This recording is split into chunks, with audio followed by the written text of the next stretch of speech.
Gente, nós estamos trabalhando uma série com vocês aqui ao longo do mês de março, quando o amor é maior. E hoje nós vamos trabalhar sobre quando o amor é maior do que a decepção.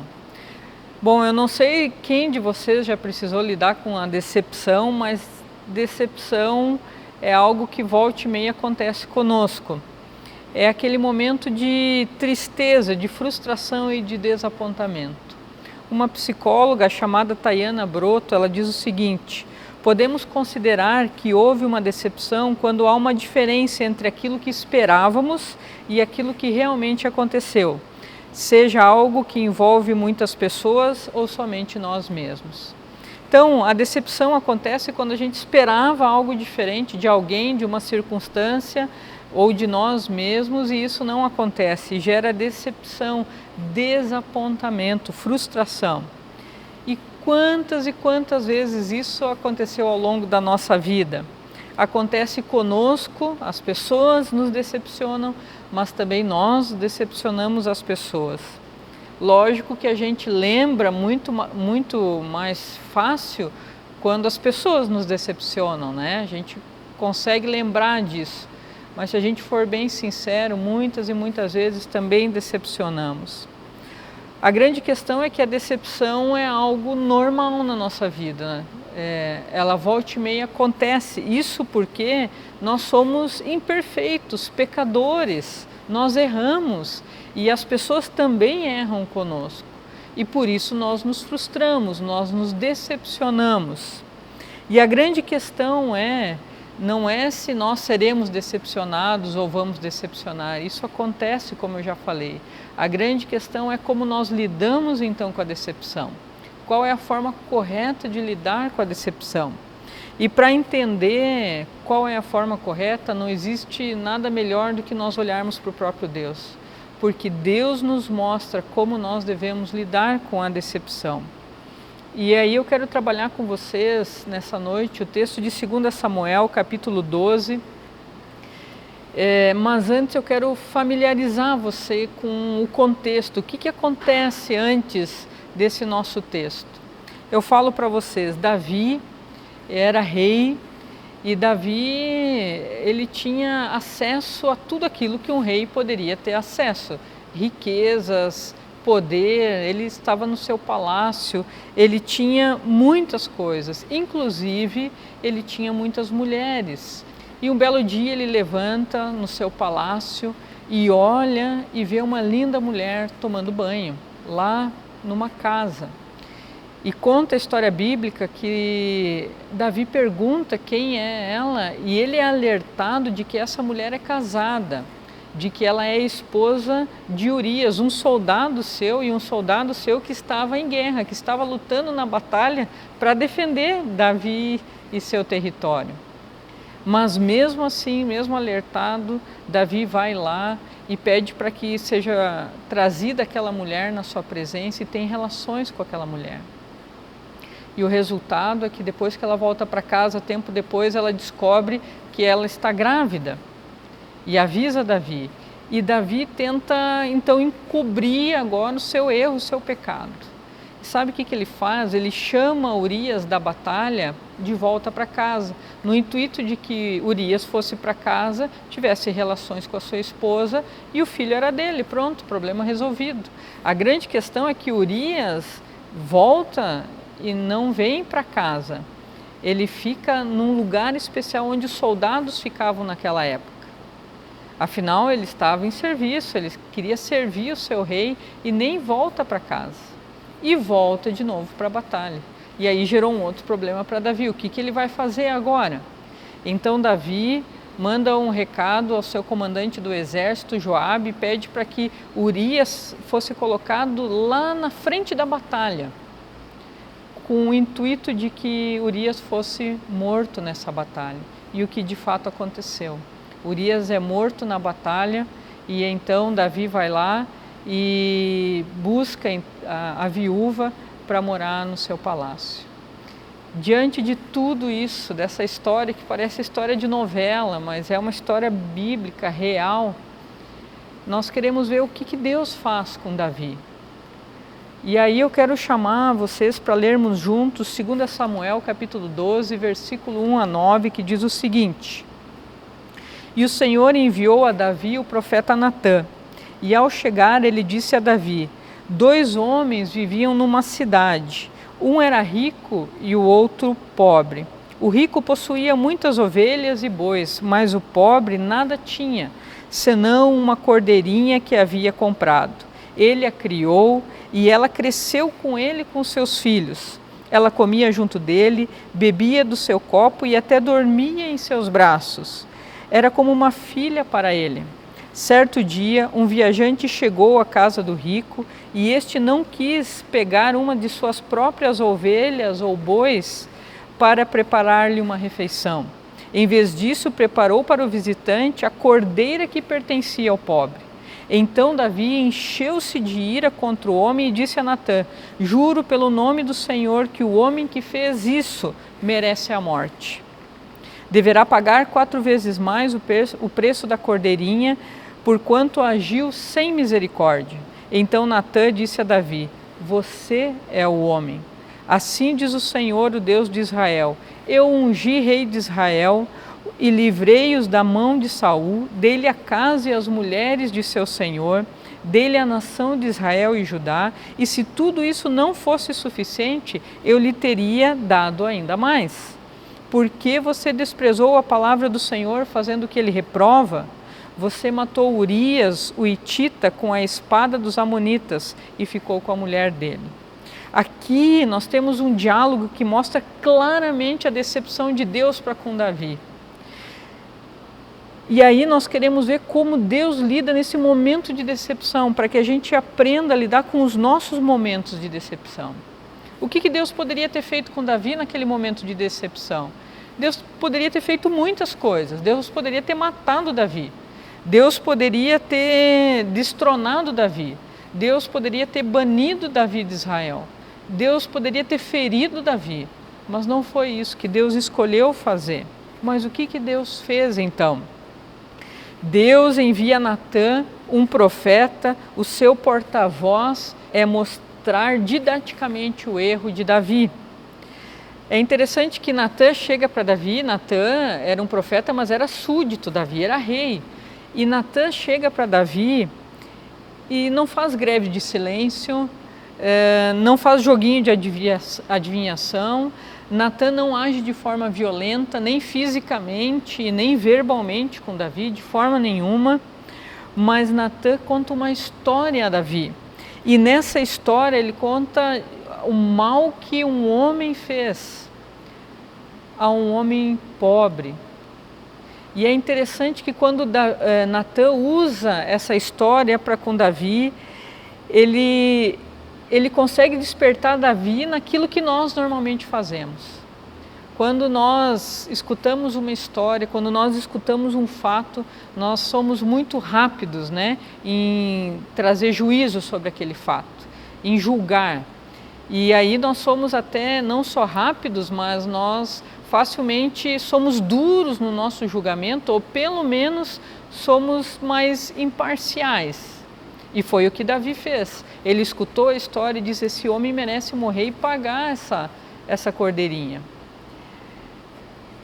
É interessante, né? Porque quando o erro é conosco, normalmente nós somos muito mais misericordiosos. Nós conseguimos arrumar algumas desculpas para amenizar o erro que nós fizemos.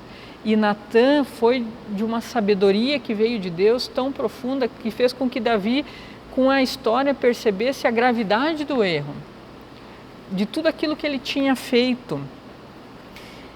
E aí então Natã fala no final, né, para Davi: você é esse homem. Natã mostra para Davi, por meio da história, que o cara que errou, o cara que pisou na bola, o cara que pecou, era Davi. Mas fez isso de uma forma maravilhosa, muito didática. Essa é a primeira coisa que Deus faz. A segunda, Deus deixa muito claro a sua decepção. Deus diz o seguinte: eu ungi rei de Israel, eu livrei da mão de Saul, eu dei casa, eu dei as mulheres que eram de Saul para você, eu dei tudo o que você quisesse, e se você quisesse mais, eu te daria mais. Deus diz a Davi: e mesmo assim você fez o que Deus reprova, o que o Senhor reprova. É interessante que Deus deixa claro por meio do profeta Natã que Davi de fato errou.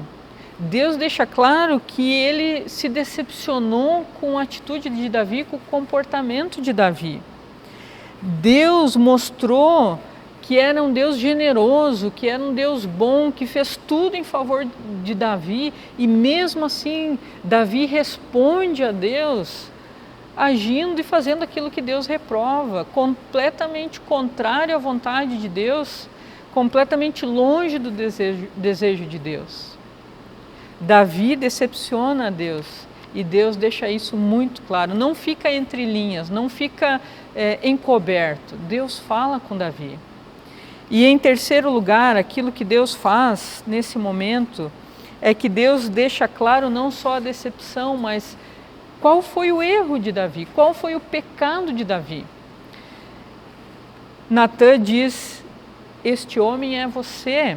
E depois, no final do texto, diz: você matou Urias, o hitita, com a espada dos amonitas e ficou com a mulher dele. Deus deixa claro qual é o erro. Deus não passa a mão na cabeça de Davi, mas Deus é sincero e mostra de fato aonde Davi errou naquele momento. E em quarto lugar, Deus quer trazer arrependimento à vida de Davi. É interessante que o intuito de Deus ao levar Natã até a presença de Davi era sim mostrar sua decepção para Davi, era sim mostrar o seu erro, mas não para destruí-lo, não para afastá-lo, não para maltratá-lo de forma nenhuma, mas única e exclusivamente o desejo de Deus era trazer arrependimento ao coração de Davi, é fazer com que Davi entendesse o que ele tinha feito e seu coração doesse de tristeza pelo pecado cometido. E é o que de fato acontece com essa ida de Natã à presença de Davi. Diz lá em 2 Samuel 12, versículo 13, o seguinte: então Davi disse a Natã: pequei contra o Senhor. E Natã respondeu: o Senhor perdoou o seu pecado, você não morrerá. Interessante, né? Davi agora, ele escuta do profeta de que ele é a pessoa e ele reconhece que ele errou. Ele diz: eu pequei, eu reconheço que eu errei, eu reconheço o meu pecado. E isso mostra o coração de Davi. Nós vemos na palavra de Deus que Davi é chamado de homem segundo o coração de Deus. Isso não é porque Davi fazia tudo certo, nenhum de nós faz, mas é porque ele tinha um coração voltado para Deus, um coração contrito, um coração que de fato se arrependia quando errava. E é interessante que quando Davi reconhece o seu erro, diz que imediatamente o profeta diz o seguinte: o Senhor te perdoou o teu pecado, não morrerás. Por mais que Davi sabia o que merecia, ele recebeu graça das mãos de Deus. Porque você se arrependeu, Deus te perdoou. Gente, é claro que o perdão de Deus não apaga as consequências do pecado. É claro, nós vivemos muitas consequências dos nossos erros e vivemos consequências das vezes que decepcionamos as pessoas, muitas vezes, e que fomos decepcionados. Existem consequências e a gente tem que ser responsável e lidar com elas. Mas também diante dos nossos erros e daquilo que a gente pode causar de decepção e as pessoas em nós, existe também o perdão. Deus perdoou Davi. No meio da sua grande decepção, Deus perdoou. E se nós lemos na palavra de Deus o Salmo 32, você pode ler depois que terminar o culto o Salmo 32, ele é um salmo tradicionalmente como referência a esse momento de Davi. Davi escreveu ele como um homem perdoado por Deus, como um homem alegre pelo perdão de Deus. Ele diz: como é feliz aquele que tem suas transgressões perdoadas e seus pecados apagados. Davi tem certeza que Deus ali o perdoou, tirou toda a culpa sobre si, livrou daquele pecado e restaurou a comunhão dele com o próprio Deus. Em vez de morte, da qual ele merecia, Deus ofereceu vida por meio do perdão. É interessante, né? A gente pode dizer assim, mas esse Davi, hein? Por que ele fez isso? Ele tinha tudo, por que ele foi decepcionar Deus? É interessante se a gente pensar assim, porque a gente de novo corre o risco de sermos duros com os outros, né? Na situação dos outros. Mas desde Gênesis 3, quando o ser humano se afastou de Deus e quis viver a sua vida a partir de si mesmo, longe de Deus, longe do seu Senhor como um Deus que cuida da sua vida, a partir daquele momento que foi a primeira decepção de Deus, né, com o ser humano, quando o ser humano virou as costas para Deus, é a partir daquele momento que nós também muitas e muitas vezes decepcionamos a Deus com as nossas atitudes e também uns aos outros com as nossas atitudes.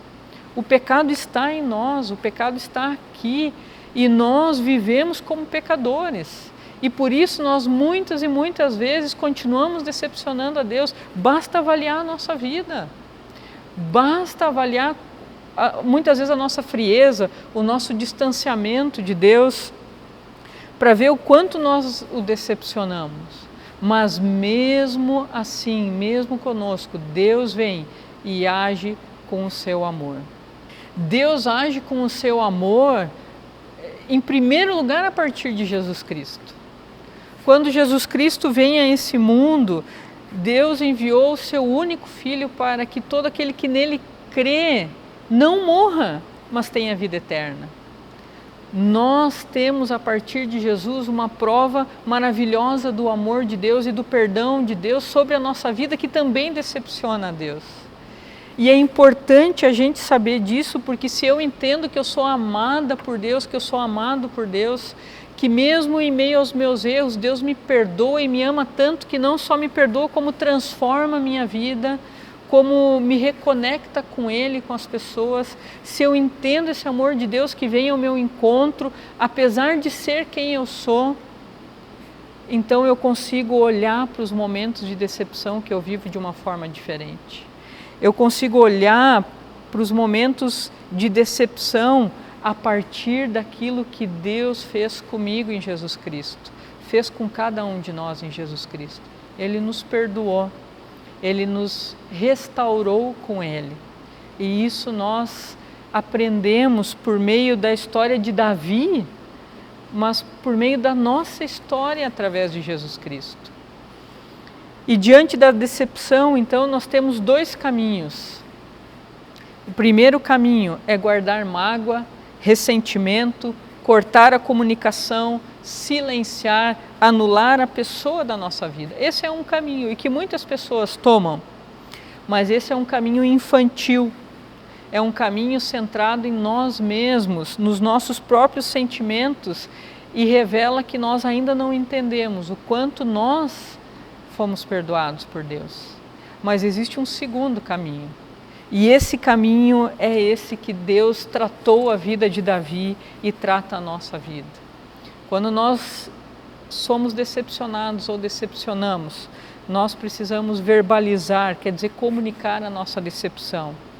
Falar do nosso sentimento de forma clara, mas também didática, sem agressões, não só físicas como verbais. Aprendendo a comunicar aquilo que passa dentro de nós, com o intuito de restaurar o nosso relacionamento com a pessoa a partir do perdão. De perdoar a pessoa ou de sermos perdoados quando nós decepcionamos. Porque isso, gente, revela maturidade, não só maturidade, revela que nós temos aprendido a partir do próprio exemplo de Deus em Jesus Cristo, que por meio de muita decepção continuou mostrando o seu amor, amor esse que nós vemos na cruz. Que o exemplo de Davi, de Deus lidar com Davi, com a situação de Davi, a partir de Jesus Cristo agora, da cruz e do amor de Deus, nos ensine a lidar com as nossas decepções. Que Deus nos abençoe e trate o nosso coração e tire de nós toda amargura, todo ressentimento e nos faça amadurecer como pessoas a partir do seu amor.